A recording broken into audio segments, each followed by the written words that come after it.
Donc c'est un livre qui veut accompagner finalement le montagnard dans sa progression entre la randonnée et l'alpinisme. Moi je suis plutôt originaire du sud, des Alpes du Sud, donc finalement j'ai pu débuter en randonnée ou sur des sommets un peu hauts mais qui étaient des gros tas d'éboulis, donc je viens plus de la randonnée. Et j'ai trouvé que ça manquait parfois un petit peu dans la littérature alpine des espèces d'aides, de guides ou en tout cas de progression au niveau topo sur la liste de sommets pour passer de la rando à l'alpinisme. Donc j'ai essayé de me lancer là-dedans. Donc le livre contient 3 parties, et donc il y a 30 randonnées en tout, elles sont toutes situées autour du Mont Blanc. Ça commence par un chapitre où il y a 10 randonnées qui sont des randonnées sportives sur sentier avec des dénivelés un petit peu conséquents, avec des sommets emblématiques comme le Buet par exemple. Ensuite on a une deuxième partie que j'ai appelée randonnée alpine où là tu vas commencer à mettre un peu les mains. Tu t'encordes pas forcément mais c'est déjà du terrain à chamois, ça demande une petite pratique de l'escalade facile. Par exemple Bois de Percé ou encore les aiguilles de Varan où tu te s'allonges.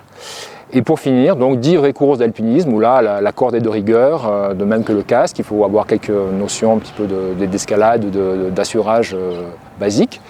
Et donc ça permet de gravir des sommets déjà plus importants comme l'Aiguille du Tour dans le massif du Mont Blanc, un des sommets un petit peu importants, le Grand Paradis, un premier 4000. Et le livre s'achève par des sommets un petit peu sauvages comme le pic de Tenverge ou encore on a le Mont Ruan, voilà, pour conclure cette petite sélection de sommets donc autour du Mont Blanc. Il y a également des courses côté suisse et côté italien, histoire de varier un petit peu, pas toujours faire les mêmes sommets, proposer les mêmes choses. Et comment sont décrites les courses alors? Alors pour chaque course, on a une petite fiche technique qui te permet de voir rapidement de quoi il s'agit, le dénivelé, la durée, le niveau nécessaire. Donc déjà elles sont toutes classées par ordre de difficulté croissante, J'ai essayé de trouver l'ordre, c'est pas toujours simple d'ailleurs. On a une carte qui a été faite par une professionnelle, une cartographe, à partir des tracés que moi je mettais en pointillé sur des scans IGN ou autres. Des croquis si nécessaire pour pouvoir voir le tracé précis dans les endroits qui sont un peu plus techniques. Et puis un descriptif assez complet, assez précis de l'itinéraire pour pouvoir s'y retrouver. J'ai la chance d'avoir passé ma jeunesse à feuilleter des topos de montagne, donc voilà, pour moi c'est sinon naturel. En tout cas j'aime bien faire ce genre de boulot, de retracer ce que j'ai vécu moi en montagne, dans l'idée d'amener le randonneur ou l'alpiniste en herbe au sommet. Et toi, tes coups de cœur dans ce topo? Ils sont nombreux mes coups de cœur. Une des plus belles courses que j'ai faites, parce que c'était en automne, quand il n'y avait personne, c'était l'arête est du Mont Tondu. Alors c'est un petit peu éloigné d'ici de Chamonix, mais vraiment j'ai beaucoup aimé. Le pic de Tenverge aussi, c'est vraiment très très sauvage. On peut s'y retrouver seul, même en fin d'été ou des moments où il y aura du monde d'ailleurs, notamment sur les sentiers proches de la vallée de Chamonix. Les aiguilles de Varan, la Pointe Percée, il y a vraiment de très très belles choses. De très bons moments. Côté italien, qu'est-ce qu'on a j'ai beaucoup aimé le Mont Emilius en fait, où on est vraiment perché à 500 mètres au-dessus d'un perrier, et puis on est 2000 mètres surtout au-dessus, pendant 3000 mètres au-dessus de la ville d'Aoste. Donc c'est quand même assez rare de surplomber une ville assez importante d'une telle hauteur.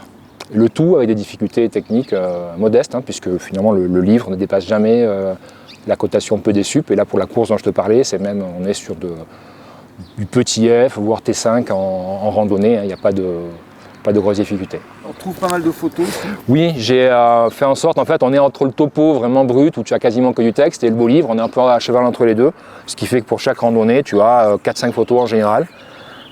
C'est un autre de mes dadas par la montagne, puisque je pratique beaucoup d'activités en montagne, à un niveau modeste mais assez généraliste on va dire. Je fais aussi de la photo, et donc du coup j'ai pu allier un petit peu ces deux plaisirs que sont le fait d'aller au sommet et puis d'essayer de ramener les clichés les plus intéressants, les plus sympas possibles, parfois en me levant très très tôt, ça fait partie du jeu. Et donc plusieurs photos par livre pour illustrer, pour bien guider également les gens dans leur progression, pour que ce soit bien clair sur le terrain. Voilà, parfois annoté donc avec des petits pointillés pour que le cheminement soit évident. Voilà, comme on retrouve sur les topos finalement d'escalade, avec moins de détails puisque le terrain ne s'y prête pas forcément.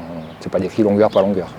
Et du coup, ça s'adresse à qui? Alors, quel niveau technique? Alors pour moi, ça s'adresse à des gens qui ont déjà fait de la randonnée, qui sont bien sûr donc en bonne santé, en bonne forme, et qui veulent passer à l'échelon supérieur. Dans le premier temps, donc, commencer à mettre un petit peu les mains dans du terrain à chamois, sans forcément que l'usage de la corde soit indispensable, et puis progressivement s'orienter vers des petites courses d'alpinisme qui sont finalement assez nombreuses dans notre région, hein, même si le massif du Mont Blanc est assez relativement élitiste, on va dire, on trouve quand même tout autour, voire même dans le massif, des courses qui s'adressent à quasiment tout le monde à partir du moment où on a déjà la bonne condition physique, on a le pied sûr, et pour les courses les plus difficiles du livre, il faudra quand même sans doute faire un petit peu d'école d'escalade ou un petit peu d'école de neige, de glace avant pour pouvoir progresser en sécurité. Mais vraiment, sur les dernières courses du livre, les premières sont accessibles à toute personne en bonne santé, entraînée, qui a déjà fait un tout petit peu de rando.